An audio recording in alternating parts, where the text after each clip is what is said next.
बिस्मिल्लाहिर्रहमानिर्रहीम। Hello friends, welcome to my YouTube channel exam points.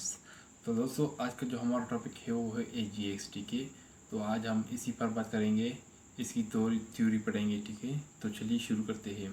So AGX का क्या मतलब है? ठीक है, so first of all AGX का जो मुखफ़फ़ है, जो इसका एब्रीवेशन है वो है AGX stand for asynchronous, A for asynchronous, J for JavaScript, A for N and X for XML। ठीक है, सो AGX stand for asynchronous JavaScript in XML। ठीक है, ये तीन चीज़ों से AGX बना है। ठीक है, अच्छा, बहुत से लोग का ये ख्याल है कि AGX एक प्रोग्रामिंग लैंग्वेज है। ठीक है, तो मैं आपको बताता चलूँ कि AGX एक प्रोग्रामिंग लैंग्वेज नहीं है, बल्कि ये एक टेक्निक है। ठीक है, जिसके ज़रिए हम वेब एप्लीकेशन बनाते हैं या वेब पेजेस। ठीक है, अच्छा, AGX है क्या असल में?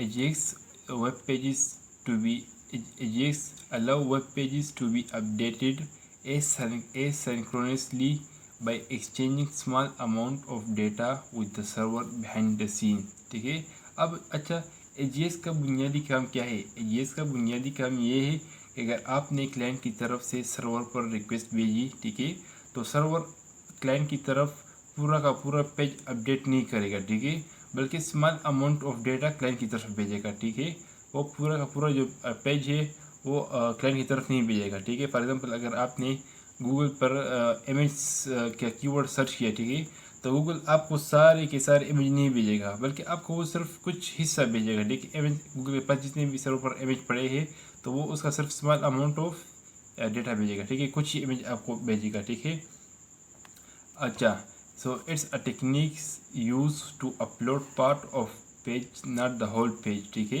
and without refresh reloading। ठीक है, इसका मतलब क्या है कि ये पूरा का पूरा पेज नहीं भेजता, सिर्फ पार्ट ऑफ पेज क्या होता है, अपडेट होता है। ठीक है, अपलोड होता है। ठीक है, पूरा का पूरा पेज अपलोड नहीं होता। ठीक है, विदाउट रिफ्रेश रीलोडिंग। ठीक है, अब इसका मतलब ये है कि फॉर एग्जांपल आप फेसबुक के पोस्ट पर कमेंट करते हैं। ठीक है, तो जैसे ही आप फेसबुक के कमेंट पर ऑप्शन पर क्लिक करते हैं, तो आपका जो पेज है वो अपलोड नहीं होता। ठीक है, आपका सिर्फ कमेंट सेक्शन ओपन हो जाता है। ठीक है, आप उस पर कमेंट कर देते हैं, और आप जैसे ही इंटर पर क्लिक करते हैं तो आपका सिर्फ वो कमेंट अपडेट होता है। ठीक है, आपका सिर्फ वो जो कमेंट है वो अपलोड हो जाता है। ठीक है, बाकी जो फेसबुक का पेज है, जो पोस्ट है, वो वही रहता है। ठीक है, वो पूरा पेज अपलोड नहीं होता। ठीक है, सिर्फ स्मॉल अमाउंट ऑफ डेटा है, वो क्या होता है, वो एक्सचेंज होता है। ठीक है, वो क्लाइंट की तरफ बेचा जाता है। ठीक है, वो अपलोड हो जाता है। ठीक है, पूरा का पूरा पेज अपलोड नहीं होता। ठीक है, सिर्फ पार्ट ऑफ पेज। ठीक है, not whole page.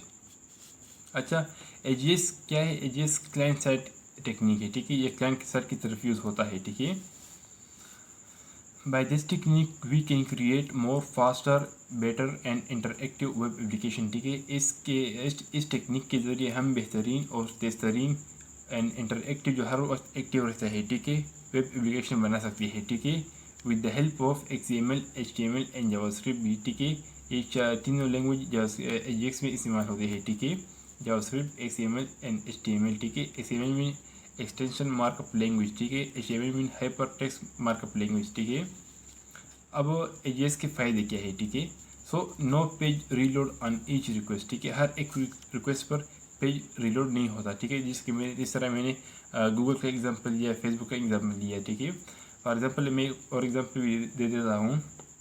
For example आपने गूगल पर इमेज सर्च की। ठीक है, तो आपके सामने सामने बहुत सारे ऑप्शन आ जाते हैं। ठीक, ऊपर। ठीक है, तो अगर आपने इमेज के ऑप्शन पर क्लिक किया, तो आपको सिर्फ इमेज वाला जो पार्ट है सिर्फ वो अपडेट होगा। ठीक है, वो पार्ट अपलोड होगा। ठीक है, आपका जो सारा पूरा का पूरा गूगल का पेज है वो अपडेट नहीं होगा। ठीक है, तो वो पूरा पेज जो है वो रिलोड नहीं होगा, सिर्फ वो इमेज वाला सेक्शन क्या होगा, अपडेट होगा। ठीक है, तो इसका मतलब यही है कि पूरा का पूरा पेज ईच रिक्वेस्ट पर रिलोड नहीं होता। ठीक है, पोर्टेबल अक्रॉस ब्राउज़र। ठीक है, ये हर एक ब्राउज़र पर चलता है। ठीक है, send data to server in background. ठीक है, ये जो होता है वो सर्वर को बैकग्राउंड में डेटा सेंड करता है। ठीक है, and receive data from server in background. ठीक है, और डेटा जो रिसीव करता है वो भी बैकग्राउंड में रिसीव करता है। ठीक है, गूगल पर सर्च किया। ठीक है, आपने एक रिक्वेस्ट भेजी। रिक्वेस्ट कैसे भेजी? फॉर एग्जांपल आपने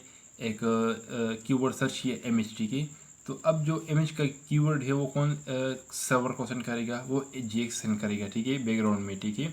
अब जब सर्वर ने क्लाइंट की तरफ डेटा भेजा, ठीक है, स्मॉल अमाउंट ऑफ डेटा भेजा, तो वो रिसीव कौन करेगा, वो एजेएक्स करेगा, ठीक है, वो भी बैकग्राउंड में रिसीव करेगा, ठीक है। सो नेक्स्ट स्टेप क्या है कि बेटर यूज़र एक्सपीरियंस, ठीक है। तो ये तो लाजमी बात है कि इससे यूज़र की जो एक्सपीरियंस है वो अच्छी रहेगी, ठीक है। इम्प्रूव स्पीड, इससे अच्छा इससे स्पीड में बेहतरी आती है और परफॉर्मेंस में भी, ठीक है। अच्छा ये इसमें जावास्क्रिप्ट का क्या काम है, ठीक है, जावास्क्रिप्ट एंड एक्सएमएल का क्या काम है, ठीक है। सो जावास्क्रिप्ट फॉर एग्जांपल आप एक गूगल फॉर्म भरते हैं, ठीक है, गूगल फॉर्म में आप क्या क्या देते हैं, ठीक है, आप अपना इन्फॉर्मेशन देते हैं, ठीक है। तो जो इन्फॉर्मेशन आप देते हैं, तो जब आप सबमिट फॉर्म पर क्लिक करते हैं तो वो रिक्वेस्ट कौन भेजता है, वो रिक्वेस्ट जावास्क्रिप्ट भेजता है, ठीक है। और फॉर एग्जांपल आपने गूगल पर इमेज कीवर्ड सर्च किया, ठीक है, सो जो डेटा सर्वर की तरफ से क्लाइंट की तरफ आया, ठीक है, उस कीवर्ड के थ्रू, तो वो डेटा कहाँ स्टोर होता है, वो डेटा एक्सएमएल अपने पास स्टोर करता है, ठीक है। तब तक जब तक आप उस पेज पर है, वो डेटा एक्सएमएल अपने पास स्टोर करता है, ठीक है। अच्छा ये हमारे पास एजेएक्स की सिंटैक्स है, ठीक है, जो डॉलर साइन से शुरू होता है डॉट एजेएक्स के साथ, ठीक है, फिर ब्रैकेट, फिर कॉलम, ठीक है, सॉरी डबल ब्रेसेस, ठीक है, और फिर नेम वैल्यू इसी तरह हर एक चीज़ की नेम उसकी वैल्यू होती है, ठीक है। तो ये हमारे पास एजेएक्स का सिंटैक्स है। तो अच्छा दोस्तों, तो आज के लिए इतना काफ़ी, फिर इसकी एक बार रिव्यू कर लेते हैं। तो एजेएक्स किसके लिए यूज़ होता है हमारे पास, तो एजेएक्स हमारे पास इसलिए यूज़ होता है ताकि सर्वर क्लाइंट की तरफ पूरा का पूरा जो पेज है वो अपडेट ना करे, ठीक है, अपलोड ना करे, बल्कि सिर्फ part of that small amount of data client की तरफ अपलोड करे, ठीक है। फॉर एग्जांपल अगर आपने गूगल पर एक कीवर्ड सर्च किया इमेज, ठीक है, तो गूगल के सर्वर पर तो अब बहुत सारे इमेज है, ठीक है, बहुत सारे लाखों मिलियंस में इमेज पड़े हैं, ठीक है।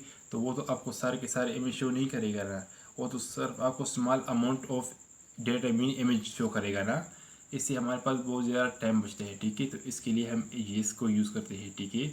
और ये एक प्रोग्रामिंग लैंग्वेज नहीं है, बल्कि ये एक टेक्निक है, ठीक है। तो दोस्तों उम्मीद करता हूँ आपको इस वीडियो पर पूरा समझ आया होगा, ठीक है। फिर भी अगर आपके जहन में कोई क्वेश्चन है, कोई क्वेरी है, तो आप कमेंट्स बॉक्स में पूछ सकते हैं। तो फिर मिलते हैं नेक्स्ट वीडियो के साथ। इन वीडियो को लाइक एंड चैनल को सब्सक्राइब ज़रूर करें। फिर मिलते हैं नेक्स्ट वीडियो के साथ। वस्सलाम।